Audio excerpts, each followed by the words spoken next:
question would be around hidden functionality on the site. Brenda, what are some things that you find people aren't aware of that are actually on the platform that you can use that maybe super users use, but the vast majority of people don't even know is there? Anything come to mind? So this is like you just sprung this on me, and I'm like, oh, I can think of a couple things right away. So first of all, if you are using any form of premium, whether it's career premium, business premium, or sales navigator, there's an away message. And I want to encourage all of you who are on the call right now, if you're connected with me, go to LinkedIn right now and just say hi, or on the webinar or something, just to test it out so you can see what I'm talking about here.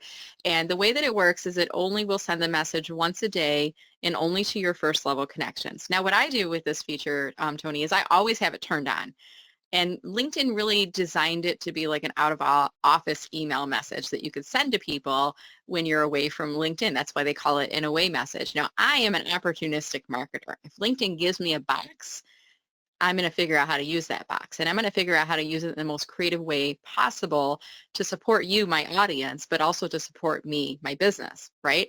So what I always do with my away message is I always have it turned on, and my it's like 300 characters in total. So I always will say, this is an away message, a LinkedIn premium feature, similar to an out of office, I think I say, until I can respond to your message, and then I drop something in.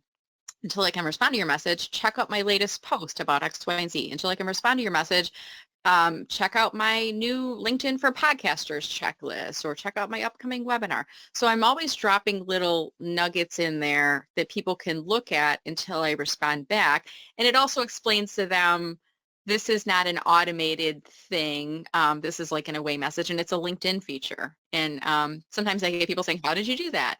You do have to be premium, and I have a video showing that. If you're interested in that, I'll send it to you. That's one thing.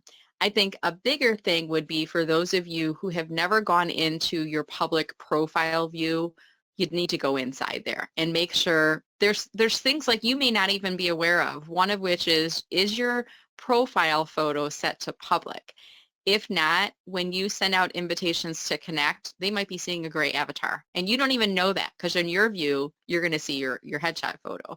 And there's some other things inside there. If you don't have things toggled on, that means that your profile, certain sections of your profile could be hidden from the public, when really we're designing our profile to be set up for to be viewable by the public. So I'm going to give you, like I said, that one premium tip is to use your away message, and the one for everyone is just to go into your public profile settings and double check and make sure that you're visible.